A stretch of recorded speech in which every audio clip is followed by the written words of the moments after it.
Welcome back to the Holy Hot Honey Hour, where we get into the sauce, the people who make food culture what it is. I'm your host, Matthew Zeiss, without my normal co-host, Garrett Klein. But we have today's very special guest, the Man of Steel, Andris Lagsden. Did I say that right? You got it, Matthew. It's perfect. Andris, yeah, it's perfect. Pretty simple. I Europeaned at the beginning, rolled the R a little bit. A lot of people do that. It's an Eastern European name. It's from Latvia. All right. How do you say it, or how does the average American say it? Well, Andris. Andris. But people do want an accent on that last part of the name, just because the way it looks. But it's literally just like it's spelled. Andris is perfect. Perfect. All right. So, I of course know who you are, know about your product, and of course everybody does. But with some little digging and stuff, it seems you avoided the family business for quite some time. Amongst growing up, then taught tennis. Then you got into the kitchen with Todd English, where, from what I read, is really where you found your love of pizza. And then back to the family shop in Massachusetts. If steel was never your dream, but doesn't it feel a little like a little fortuitous? Serendipitous. Serendipitous. Yeah, it feels like kismet.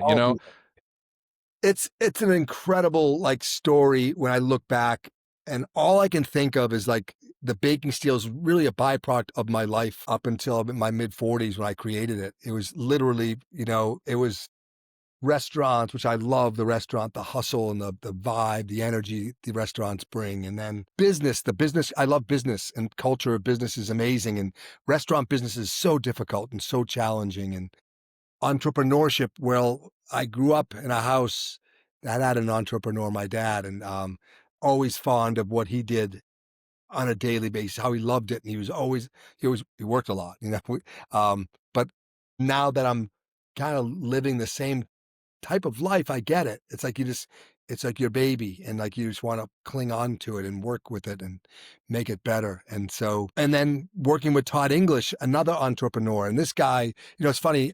I remember house sitting for Todd. He went away. There was two things I loved about that. One, I was going to see his wine cellar, right? Yeah. He had this little great brownstone in Charlestown, and I knew he'd have a cool wine cellar, and books. I knew he'd have some cool books. And the one book that he had on his mantle, Napoleon Hill, Think and Grow Rich. And an incredible book, incredible read. And it got me a little bit more inside of mind of Todd, because he was a fearless guy on the entrepreneurial journey. And I really admired that in him. He had no fear. Always creating new ideas and trying them out. Fearless is a one word, I'd say. And you have my dad on the other side, who more conservative type of business, and his business is more conservative too, but also fearless in its own way. And just starting a business is, so challenging. Yeah, I of was course. surrounded by some great people. My dad, obviously, my whole life, but then to get it, and I played tennis with Todd and played tennis out in California a bunch and met some incredible people. But then to see how Todd operates his business was pretty amazing. Yeah, how old were you? Was the steel business always around you? You were literally from birth, or was it started after? Yeah, literally. My dad was a founder. He's always been entrepreneurial. Really got into a product that he created back in the 70s for backhoes. Everyone knows what a backhoe is. Of course. Well, these things dig, and they have these arms that come down on the sides that stabilize the backhoe when it's digging. And my dad was a contractor, did work, and it'd run backhoes, and the backhoes were always tearing up the pavement after you would finish a job, whatever you quote your job, making money, but then you damaged the road and you had to repair the road, and it became like a real frustrating thing for him. So he's like, there's got to be a better way. So he found a way to add rubber component to the metal, so it wouldn't harm the streets. And then this pad would flip itself over for terrain. It would be like a cleat, and it was like a 2-in-1. So he invented this thing for backhoes, and he invented this product in the 70s. It wasn't until 10 years later that he actually was able to sell them and make them, because he was trying to make a living in between supporting his family. But then he landed in fact, I remember, so I grew up in the business, on weekends working with my dad, welding at age 10, and just loved it, right? Loved all the tools, and just total blue collar work, hustle. Yeah, of I course. loved it. Worked my butt off. My dad really taught me hard work, but he had an incredible customer base. By the fast forward when I joined him, he's selling to Caterpillar and John Deere, JCB, which is an English Massive. company. So massive customers. Yeah, yeah, So yeah. I grew up around that, and I can still smell the steel shop. When I'm just thinking about it, because the grinding of the metals and it's just awesome. And yeah, I never thought I'd work with my dad. I just thought up until high school, my friends, we all worked there in the summers, whatever. And then once I hit adulthood, I'm like, I'm going to go learn more stuff about the restaurant world, Dad. Thank Yeah. you. And, I'll never be back here. It was an awesome experience. So I went off my own for 6 or 7 or 8 years. And that's when I realized, geez, maybe my dad does have a really cool business here. So I was closer to 30 when I went back to work with my dad and try to grow his brand. In that 20 to 30 range, I worked in restaurants and really enjoyed that too. But that's a Sure. really tough business. Yeah, restaurant business is no joke. I mean, no business. I mean, most businesses are quite difficult. Restaurants, as you know, I mean, it's like talk about customer service to the max. I Right. was, Oh, yeah. yeah, Customer service is so key. Cash yeah, flow is like, it's funny. I remember, on a typical Saturday night, a restaurant's going to do 20, $30,000 in revenues, depending on the size, obviously. But this one particular place, but it snowed out. And guess what? No one can get there. So you're going to do, instead of 20 or 30,000, doing five. yeah, And then, you know, restaurants are closed on Sundays and Mondays sometimes. You can't just like snap your fingers and get rid of all that food. It becomes like a chain of events that happen. totally. So in other words, you can't really make that money up. um, it's No, very different. yeah, there's a lot of. I mean, every business has elements and factors that falter, that have situations. There's contingency, and restaurants, of course, as you just said. I mean, that rollover, that if this doesn't sell, it count. It counts as a loss. Cut a snow in, as you said. We just had a conversation on the last episode with Pizzaiola from New York, and she was just like, a lot of customers really don't understand, and that the expenses and why things cost what they do, and how things, even with a fixed price, the cost effect. So, and that's any business, it's yeah, which I'm sure, which on multiple ends.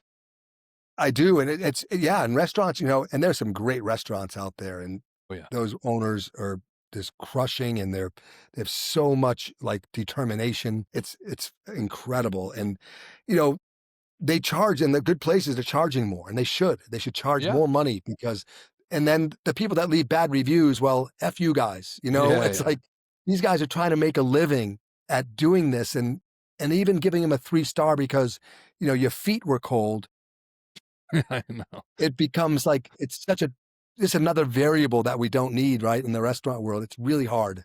No. Yeah. And I get it. You want to have good customer service. You have to, Yeah. um, But still, you have be to kind. really ruin my night for me to leave a bad review. I would say 9 out of 10 reviews I've ever left, actually more, 9.9 Yeah. reviews that I've ever, are always positive, because I want to tell people, hey, this place is great. You know what I mean? I'm not going to go out of my Yes. way to tell them it's garbage. They're going to find that out on their own. And it's been very, Right. very few. And again, you got to go out of your way to piss me off for me to be like, Same. I won't even dedicate some leave a thumb time. review.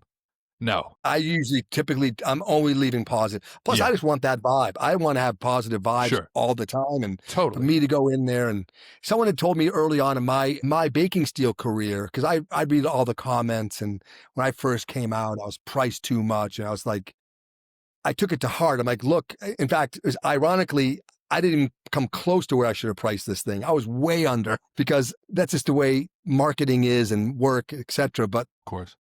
I guess someone told me early on, which really hit me hard, is, no one successful is going to leave you a negative comment. Just period, blank. And I kind of feel that's live with that mantra. Just take them lightly. Yeah, there's some good valid inputs there you can take. Of course, you want to improve, et cetera, et cetera. But don't take it to heart. Don't take it too personal. Just go out there and just keep crushing it, doing Yeah. your. Yeah, positivity stays as number one. there is, as you just said, read some stuff because there is some good constructive criticism there. It just depends on the Absolutely. delivery too. It's very hard to receive information if someone's coming at you aggressively, even in a written comment. If it starts off just just completely chastising you, you're like, what? I don't. It just gets you instantly aggressive as a human being. But that being what you just said about developing this and price leads me to my next actual question, which is, so I read that you read Nathan Myhrvold's Modernist Cuisine, and that said that, in quotes, the best conductor for making a perfect pizza of crust is not a stone but steel. Does that mean that other people were using steel prior to your creation? I believe they were. Yeah, I believe people have used it for a long time. Um, Was it just not in and home use? it just wasn't in home use. I think Okay. in some restaurants, some deck ovens may have had steel in there. We all know, in fact, you've been to a diner before where they fry Yeah, your of eggs on those big course. flat tops. That's steel Yeah. more times than not. That's low carbon steel. Um, and now I know like other brands come out with these and sell them for home as well, but they've been out there, but no one was crazy enough to come out with a 20-pound pizza stone, if you will, like I did back in the 2012 time, because I was really nervous about that, to be honest. It it was super heavy, and the few consultants that I had kind of coaching me through this thing, one actually told me she was a professor at BU. She told me it was too heavy No. and to scrap it, like to literally scrap the idea. Um, and I almost threw out the window of my office because I was like, I think I was launching my Kickstarter the next week, but it created more doubt in my mind. Anybody who's listening in, who's had an idea, we're really fragile Yes. with our ideas. It's because we're scared. We're so nervous about launching it. And it doesn't take a lot to sway you in one direction or another, which is why, like, my dad just said, fuck everybody, just do it. Like, take the leap, do it. If you believe in this thing, then go with it, believe it. And I had other positive feedbacks Of too, course. but that leap of faith is what is really needed. And regardless of what people think, because no one has the answer, by the way. That's No. one thing I'm figuring out as I get older. No one really knows what they're doing. No. The only one that has the answer is time. That's it. That's right. That's right. Let's see. Let's experiment. Let's try it and see what Yeah. happens. What's the worst that's gonna happen? I live by that 100% where it's like, just go for it. Just go for it because, I've instilled that in my wife too. She wasn't really, ironically, her dad is that way, but she didn't have that in her where, to have almost have these constant reservations of not pushing yourself forward. I was like, what do you have to lose? You know what I mean? Like, just go for it. I'm the title of the name of this podcast is the Holy Hot Honey Hour because I'm putting out, we're in the process of launching a hot honey, as that is popular, but something different. But either way, Sure. I the love it. Amazing. risks are there. Yeah, I mean, honestly, I'd love to send you a bottle I'd love to try some out. I love honey. In fact, we're realizing all the health benefits of honey, for right? sure. It's That's one of the incredible. things. Like, No, I'm sorry. Go and the ahead. sweetness it brings, Yeah, and you can bring some heat to it. Um, I use it on my granola or my avocado toast, right? yeah. Just like On random avocado things. toast is top. It's good. It's good stuff. And pizza, of course, like Yeah, pizza is amazing. pizza, cheese, chicken.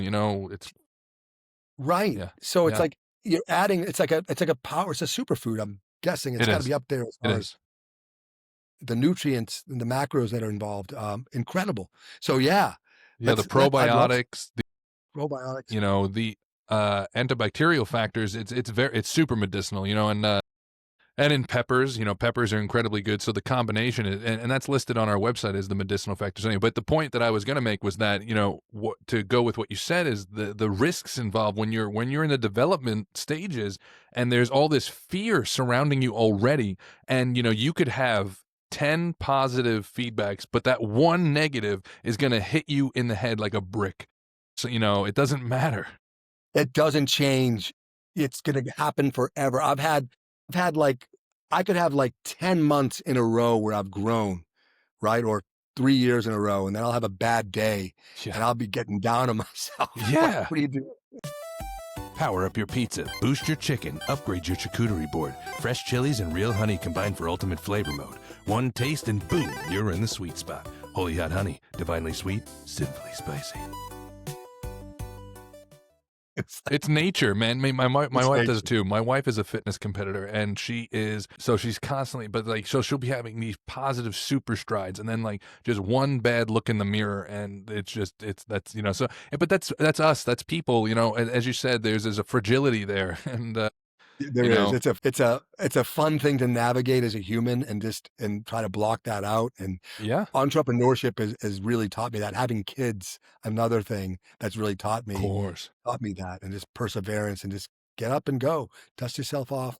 Let's go. Just keep doing the reps. Yeah, keep You'll pushing get forward. there. I mean, like Stallone, right? Keep pushing. That his whole big quote that I won't quote One because more. it's been quoted. But yeah, you just keep Keep on. punching, and that's Yeah, he's he says it amazing, at the end of right? every speech. I mean, talk about a motivator right there. But because of all of that, with the doubt, with the negativity, what was it went from an experiment that I read that you picked up a piece of scrap steel from and tested with it. I'm guessing washed the rust off first, and Yeah. the what was the holy shit moment where you realized, like, oh, okay, this isn't just an experiment, like there's something to this? Because I read it was on pause for a few months, but then Kickstarter and then Chef Kenji reached out. I mean, was that Yeah. that was all It's had to be surreal. huge?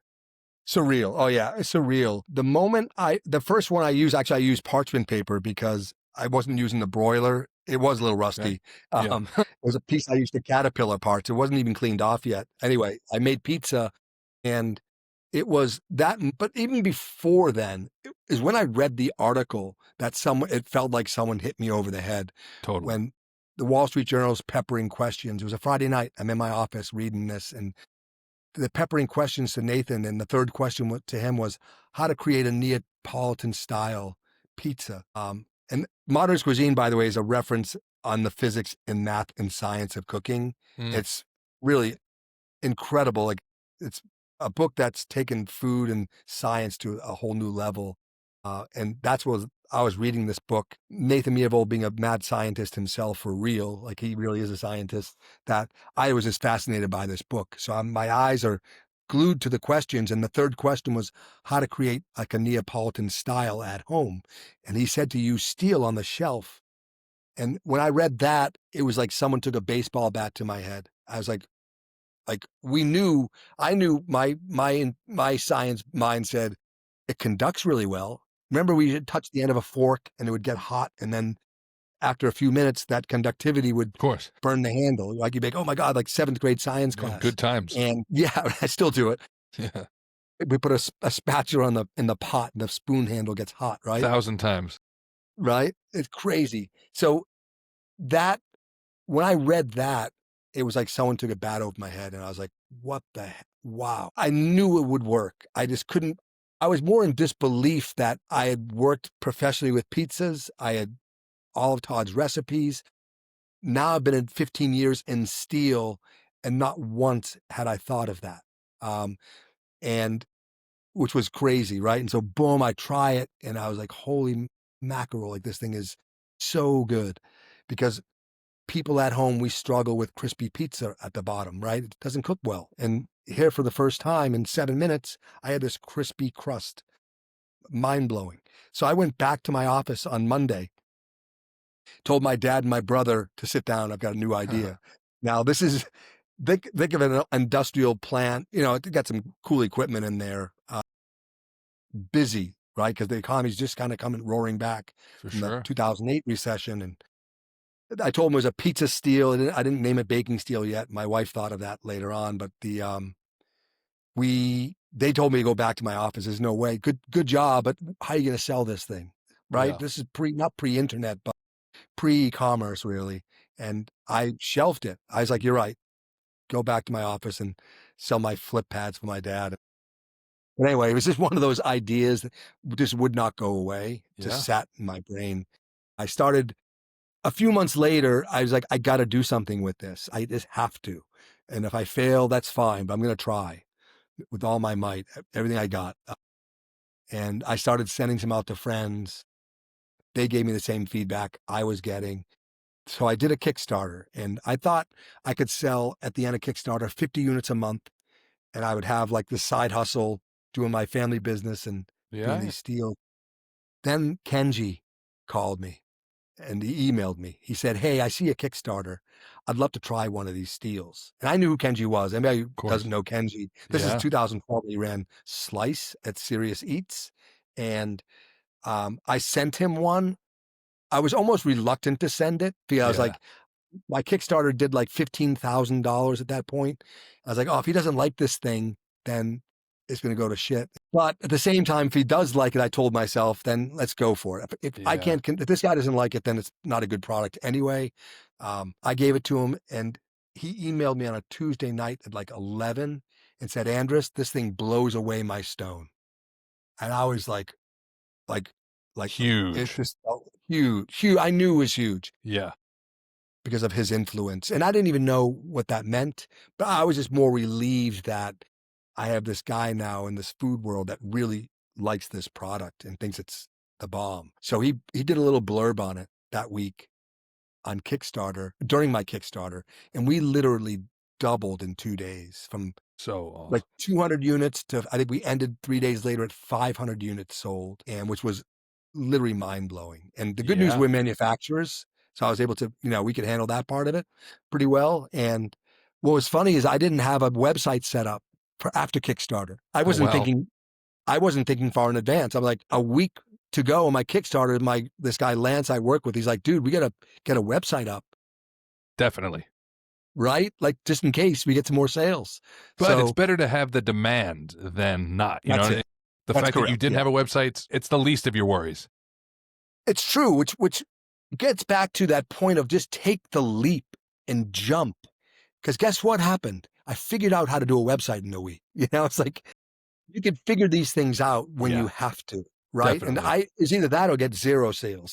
So we figured it out, and it didn't cost like millions of dollars, right? It cost a few $1,000s. This is back in 2012, and we did a WordPress site originally, but whatever. My point is Yeah. that do it. Just take the jump, believe in it, and go. I mean, the biggest cost cut from you is the fact that your family business. I mean, can you imagine if you? I mean, it would still be a successful product, but it would be eating into a bigger chunk if it wasn't. I mean, what a Oh yeah, it doesn't cool. happen without that. It does not No, happen without that. no, it's. I mean, You truly, could I do it love now that. that you see. You could do it now that you see how I do it. I got people copying Of us, course. sure, but I mean, my product's made in the USA still. My brother makes these things for me. Yeah. It's awesome. Like it's incredible. It's not easy, man. It's like anything. There's a lot of work that goes into these and making them the Yeah. right way. I tried. Once I moved here to Sweden, there was a lack of the pizza that I particularly care for. The pizza here is good, but it's very different. I'm a New York guy. I like New York pizza. So Yeah, actually, let me backtrack because I almost forgot. I wanted to ask you, had you personally worked with stone before steel at all? big time. Yeah, You all did. the time. Like, oh Okay. yeah. In fact, I took all of Todd's recipes from figs, and I had a lot of pizza parties, like a lot. Like I was like amongst my friends, I would have pizza parties. I just thought it was cool. And I, Yeah, it's I had fun. stones, and they were still good, but those stones would break a lot. I broke 3 or 4 of them over a few years. And the pizzas were just good. Yeah. I wasn't even fermenting my dough long. It was like maybe a 12-hour ferment at the time. Yeah, it was just same day dough basically. But the pizzas were decent. But yeah, the stones just don't work as well. No, I had to. So because I had to. Now, once I moved here, like I said, so I bought a couple stones, did the oven thing, and like you said, they were good, but they weren't getting it. They weren't getting the nice bottom, no matter what I was doing. And I went to or I went couldn't order one of yours. I wanted to because the shipping to come Right. here was a Oh yeah. nightmare. So but I wanted to because it's you guys, it's baking steel. But I found some off-brand one here, and that doesn't even make the right size for my oven. So what I have to do is I cook it first on my stone, then I cut it in half, and I have to put half back in on the Jeez. steel. Well, we can talk after this. I'll get you set up. Oh I man, can get you set I can get that'd you be set up. solid. But I'll tell you this Yeah, of though, course. it does my as inefficient or inconvenient as my method is, it's been pumping out some solid pizzas, like, a really, really good. But of course, it'd be better to do it in one shot. It was, yeah, Right. but yeah, no, the steel makes a difference. It absolutely makes a difference. It just creates such a good base, such a bottom, like, Yeah, it's yeah, man, incredible. It's awesome. And I'm grateful every day, man. I think about it probably every day, me reading the article and me took a massive action, but it took massive action. And I'm like it and sat there for 3 or 4 months and did no action. Fear. Like literally just fear. Like you're right. How can I sell this thing? I can't make this thing. You're right. Let me go back to my office and do what I normally do every day and not live passionately, not live um, just always wondering, right? Like, what if? And I didn't want to have that life. I had kids at the time, and I wanted to show my kids, hey, you can live with a passion if you really get behind something and really love it. And that's totally. what I wanted to teach my kids. It's such an important education for a kid to have somebody saying, "Do it," because I said to my wife, when I'm about almost 40, and as a kid, there was that whole movement of like, you can be anything you want to be, but it's like they only meant that if you were going to try to be a doctor, a lawyer, or a That's right. policeman.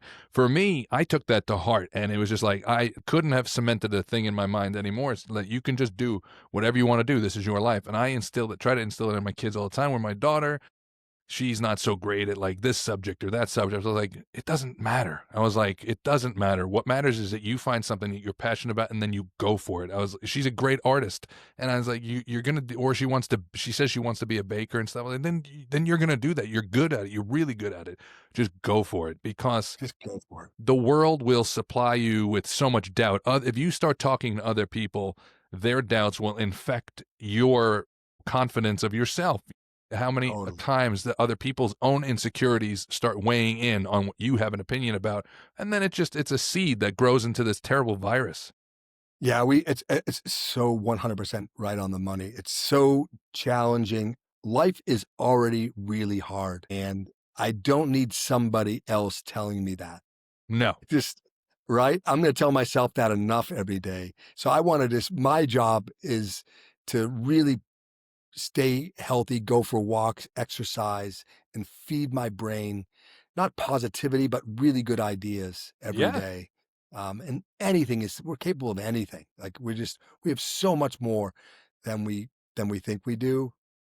Just by taking that leap has changed my life like a 360. It's incredible. Yeah, you can. It's all a state of mind. And as we've mentioned a couple times here, it's like doubt and negativity. It can your own inner voice will supply you with plenty of doubt to feed a family of five. It's like you're gonna. That's right. Especially if you're a creator, if you're trying to think of an invention, like you said, what makes the most sense of why it's so glad you didn't stop and take the doubt that was there, because that seed or that thing in your head that kept saying, no, this is a great idea. This is a great idea.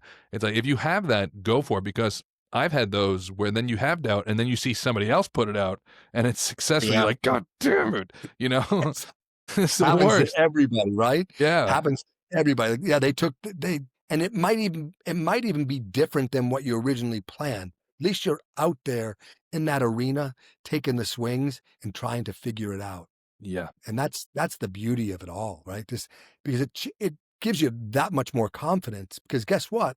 If I have another idea, now it's like I'm exercising that muscle that I know how to use it, right? And so Yeah. I'll take that chance. And by the way, I'll fall on my face probably 9 times out of 10, but I'll keep trying. I know if I get it right, then there'll be some fruits. Absolutely. If it takes, you have to fall in order to build up the strength to pick yourself back up easier. And, it is a muscle, the creative muscle, that mindset it is truly, it's a tool, and you have to be able to, it's a working gear, and once the momentum's there, you're used to it. It's going to be a lot harder to stop it. But once it Right stops, on. it is harder to get it moving again. True on. Yeah, you really gotta believe in yourself every day. Preparation, like my kids play hockey, it's the same principles, right? Do your reps. You Yeah. gotta believe in yourself. And if you don't believe that you can score a goal, make a putt, shoot a basket, then it's not going in. How right? many models do you have of the pizza baking steel? Sorry. Different. I have we have different sizes. We've kind of Yeah. evolved into, for example, like the baking steel original is still our most popular steel. It's 14 by 16. It fits into just about every oven out there in the US anyway. And then there's some ovens that are bigger. So I've made a baking steel plus that's literally 15 by 20. So now you can Wow. put two pizzas side by side. But where it really has a strength is in the breads. There's a lot of micro bakers out there, and they're discovering that they can do these open bakes with breads by creating steam. It's almost like you're getting a Dutch oven cooking a cook result with an open bake. And now they can fit 4 loaves or 6 loaves.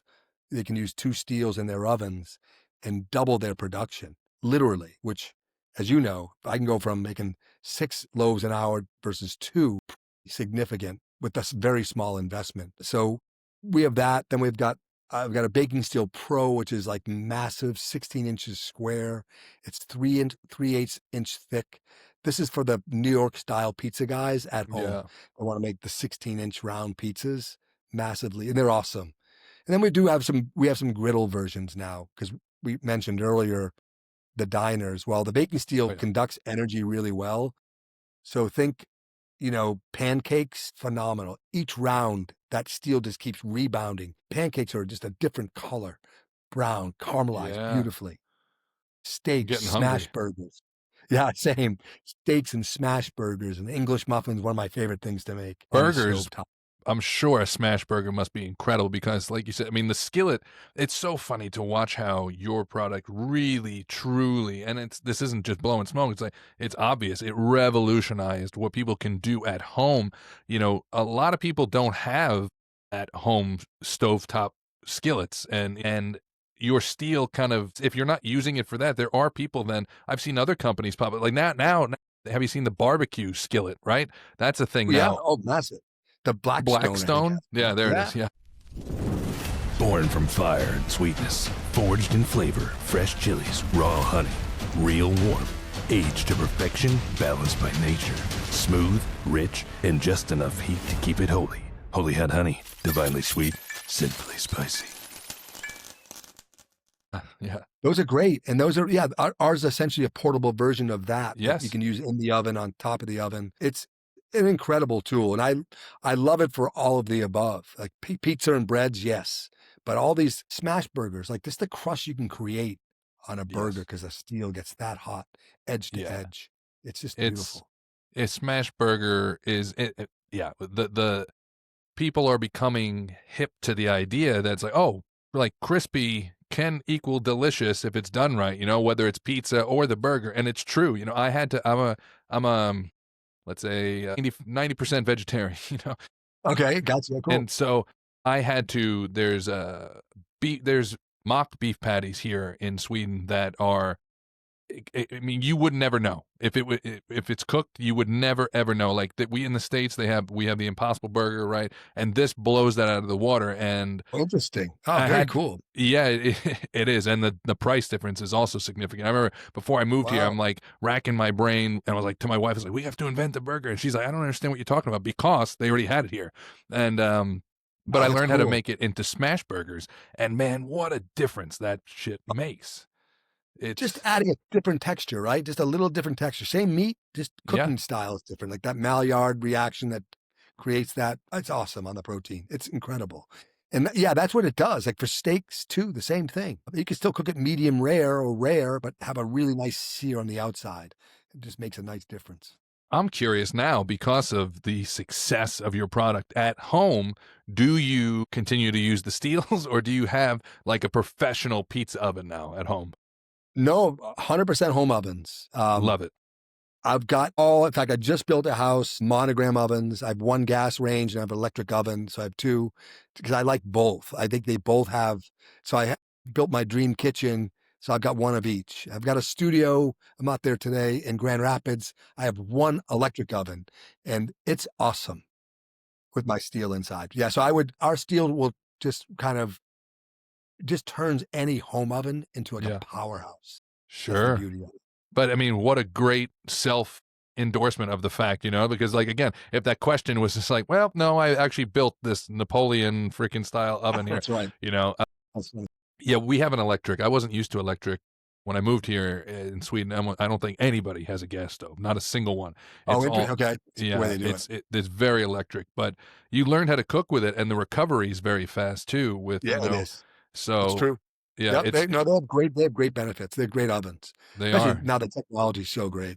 Of course, if the power goes out, you're screwed. But otherwise, That's the downside. Yeah. Right. yeah. That's right. That's the Now, downside. since the baking steel, what have you noticed? Because I sure have that the pizza culture, your product has allowed so many people to really elevate their new craft. People who weren't craftsmen before, you know, you had to. It's huge. I It's can't go on a single pizza page without hashtag my baking steel code blah blah blah. Yeah, that's a really good point, and it's fascinating that again, probably one of those things. Had I known how in depth people would be, I would have been too intimidated to go out in the world with this thing. Right?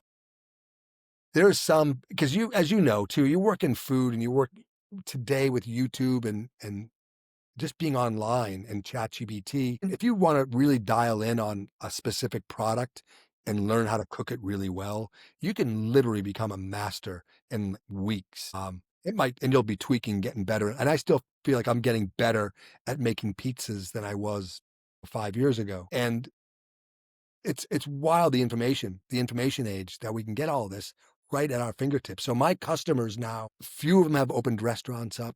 A few of them have done, I mean, all different aspects of the world, but they've made pizzas for celebrities. And it's just wild to me to see. And the pizzas they can make now just blow me away. Just gorgeous crust, gorgeous, Yeah. beautiful. Because it's hard to make food look good too, right? We can all make it taste pretty good at times, but it's another action to be able to really master that with the camera of the iPhone and make it look beautiful too. Yeah, that's a And whole other yeah, craft. it's another craft, and people have really just dialed that in and become Definitely. so good at it. It's a hard study because, like you just said, if had this conversation a couple times where we eat with our eyes first and then our taste buds. And, when it comes to food photography, which is in the age we are in, is so important. That's something that I struggle with is it's like, oh man, this looks great in front of me. And then in the camera, you're like, I'm not doing the trick.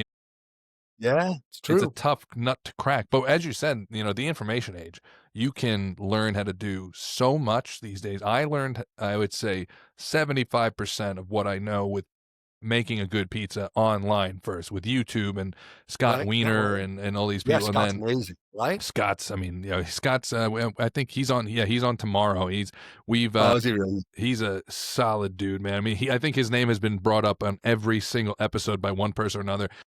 In this case, me, but it's just like, so, but some advice he gave, some advice this person gave, and then my co-host who's not here, he taught me how to be a little more hands-on, came back, put it all together for my own specific dough recipe. And like, I personally love it. Like I would never put something out or give it to somebody if it tasted like crap, so Right on. Yeah. the home improvements that have come from it's so we're in this like pizza revolution. It really is like, I think pizza is one of the top two. If you're looking for clicks or something like that on social media, like pizza is one of the top two options you got. That's so wild. Yeah, It's an incredible food though, right? of course. If you ferment the bread for 2 or 3 days, use incredible tomatoes and a simple cheese, and you heat that up properly, man, is that a good food. It's just so nice. I mean, there's a reason we're all talking about it. We're all doing it.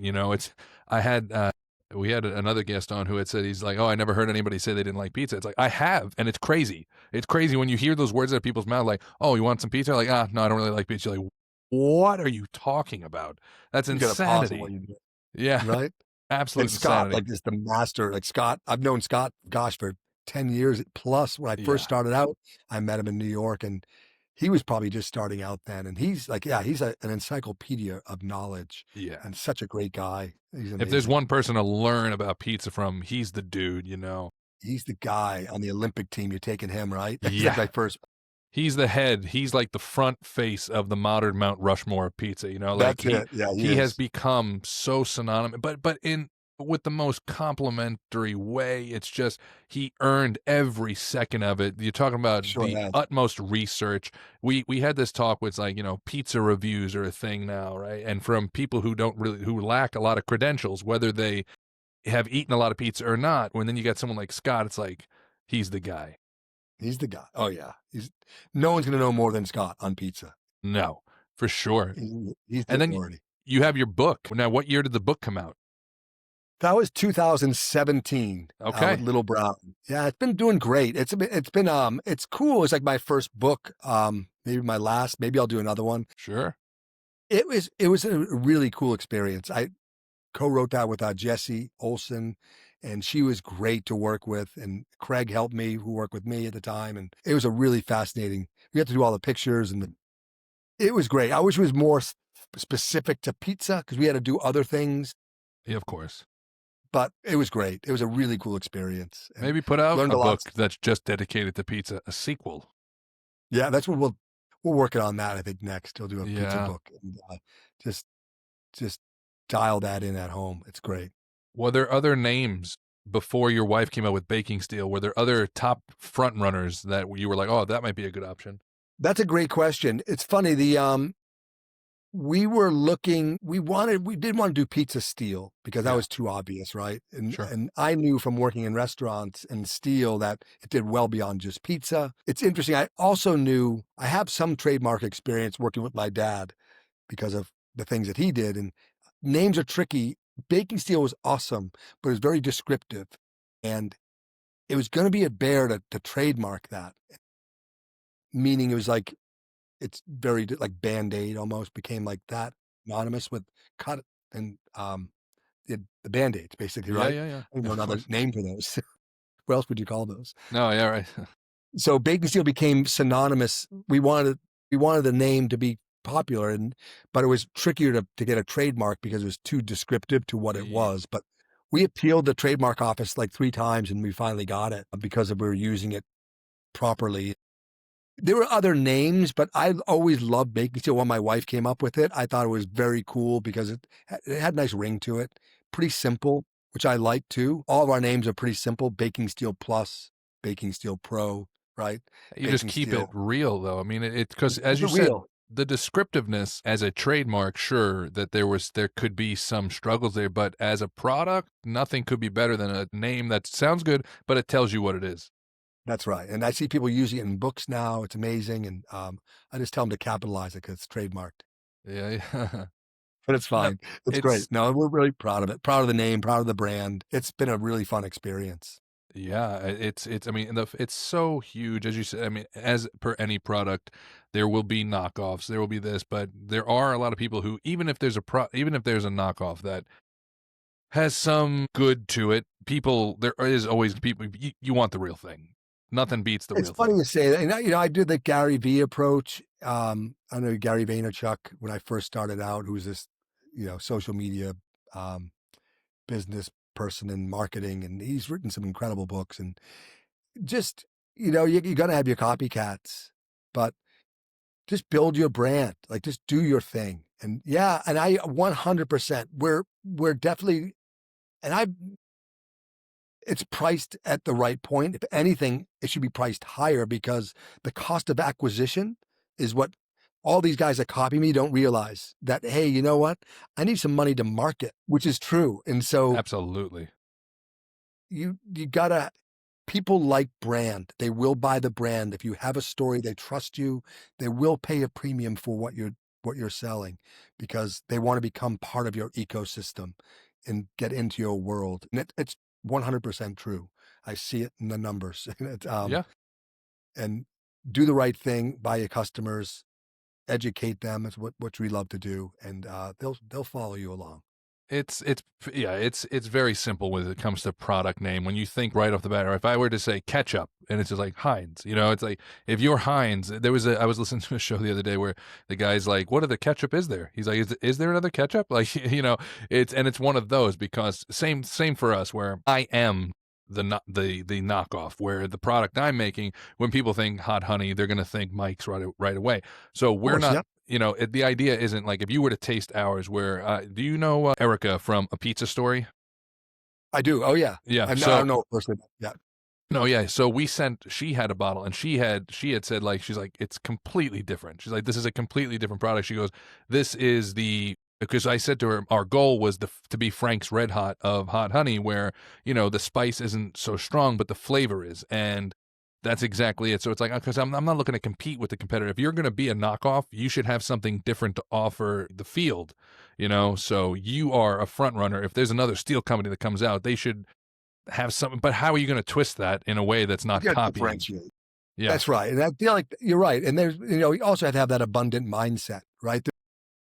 There's enough. Like I always tell my son, no one's putting a limit on how many goals you can score in a game, right? Yeah. Or assists or block shots. There's no max. Go out there. There's enough for everybody. Just go out there and do the right thing, and good things will happen. So Yeah. in your case, in my case, in any case, it's like there's room. Let's go after it, and let's build our brand like the way we want to build it. Yeah. Right? Everyone's gonna have a different story. It's a big So it's world, great. when you think, It really is. look at how many Oreo knockoffs there are, and Oreo, it's a fun tangent. I don't know about yourself. I'm a big documentary guy, and I really love the show the Food That Built America. And Oh, right. they had an episode of Oreo, and it's like, when we think that type of cookie, you immediately think Oreo. Same thing like you say with Band-Aid, same thing I said with ketchup, but even more so with Band-Aid and Oreo. It's like, that's not just the brand, that is the type now. No one's ever going to refer to the off-brand as anything else. That's right. That's But right. there was a cookie before Oreo called oh my goodness, it sounded like it was like Oxy something. It sounded like a cleaning product. And Interesting. Didn't know yeah, that. and then Oreo just came in and dominated, and it was the exact same cookie, and they marketed it well. Like you said, you have to put money into the marketing, and then all of a sudden you become a household name, because I'm sure even a knockoff steel, people are only going to call it baking steel, because that's what it is. They're gonna try. It's like yeah, that's right. Yeah, that's why it's so fun. Like with your honey company, and that's gonna be incredible. That experience you have launching this thing. Well, I sure hope so. I could. You never know. It is fun. It's fun no matter what. It's an adventure. Looking back, It's an right? They say, experience that yeah, you can't get it anywhere else. no, And right? you're gonna learn so much along the way. And I It's the can't wait to journey. try some. Yeah, man. It's a I mean, journey. I really will. I'm gonna be back in No. What am I talking about? September. We're past that. I'm gonna be back in December, and Okay. to Great. visit my folks, and I'll ship you a bottle from. Well, that's great. Yeah, I'd love to. It's Definitely. Yeah. it's a nice. Yeah, yeah. I like it. Again, it goes back to, I would never give somebody else something that I think is garbage. It's like I really mad scientist it. Like when my kids and wife are at work, I'm sitting at home like a mad scientist and just sitting there trying different things in different amounts, and then big batching the recipe is fun, man. As you know, it's that creative part, difficult or not, it's incredibly fun. It's so fun. And when's your launch date? Man, I don't know. It's such a stupid answer to say I don't know, but the reality of it is, it's difficult, because my partner being in New York, to try to juggle the batches and to create the right avenues, it's difficult. It's a learning process. It's going to be trial and error. Right now, I'm trying to put it out to restaurants, and I leave samples at a lot of pizzerias where I am, Cool. and getting some people to try it. The thing is, I feel bad for consumers, because honey being expensive in the first place, it's also a bit heavy. So by the time, if they're paying for it online, I've had some people ask, I'm like, I feel terrible. Like, I'll send it to you, but shipping is not a nice price on something that you're already spending like $12 on. Got you. Right. That It makes feels sense. rude to the consumer, unless you're on Amazon where they cover that sort of stuff. It just feels rude. And I don't want to take advantage of people. But maybe I'm going about it wrong. I don't know. Yeah, no, totally. Yeah, you'll figure all that out, the distribution. And are you guys making this yourself? Is that the goal? Yeah. I got licensed kitchen, and Oh, got amazing. farm honey, like local farm honey. Very cool.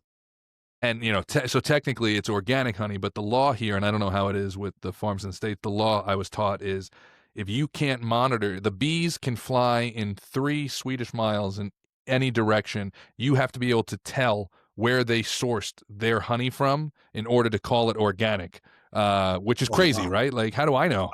You know, I don't have trackers on them, but so he was in a location where he couldn't do that. So he couldn't legally call his organic, but it is organic. I mean, there's nothing but farm that surrounds this guy pretty much, and we're in a very rural area. Oh, very So, cool. but I made sure I wanted to use real quality, legitimate honey because, you know, melted it down or warmed it up ourselves, mixed all this hands-on process, cut the fresh peppers, not dry flakes, which is our big proponent where I push that because it does add a difference of flavor. It Oh, cuts right. the thickness of the honey because you know, typically like Mike's, they cut theirs with vinegar for some flavor, but it also creates, just a fluidity of it. And for us, we don't need the vinegar because the peppers kind of break down some of that thickness. Oh, interesting. Yeah, it was a learning process. I Oh, learned I a bet. bunch. You know, it's fun, I man. can't But wait to try it. That's great. That's amazing. yeah, it's been a real, true pleasure talking to you. Where on the East Coast are you? Same. I'm actually in Grand Rapids, Michigan now. Oh, you I, are. Okay, I'm a Boston guy, but I moved out here 4 years ago with my family just to try something different. I've got a couple of boys that played hockey, and I wanted as a dad, I wanted something big adventure for my family together, something we could all do together that's one great. last time because right there, my son now is a freshman at Utah in college and got another freshman in high school. So just want to give them some kind of, experience that you won't be able to, get anywhere. I think that's I like beautiful. that experience. To want to do stuff as a family is it is a feeling that, of course, I can relate as a dad. It's just, you want to do things that the kids are going to, as they grow, our kids are still young, but they're getting there. You want to do things that we're lucky that neither one of them really have egos when it comes to doing stuff. You know, there's those ages where kids can be like, oh, that's weird. I don't want to do that. And, Right on. providing those adventures is nice. So I totally respect that. But yeah, like I said, we'll talk, and if you send me like an address that I could send a bottle to, I would love to. Yeah, we'll trade. I'll trade you a steel for some honey. How's that? Okay. I'll do that. It sounds like one of us is getting gypped on that, and I apologize. But No, I love it. That's great. but yeah, Amazing. man. Again, thank you again. So with that in mind, that is a wrap for this episode of the Holy Hot Honey Hour. A big thanks to Andris Lagsden for bringing the flavor and the fire. If you liked what you heard, follow us, like us. Tell you people who know their way around a good pie. I'm Matthew Zeiss without Garrett Klein. And until next time, stay hungry, stay humble, and never go too long without a slice. Thanks, Right. man. I really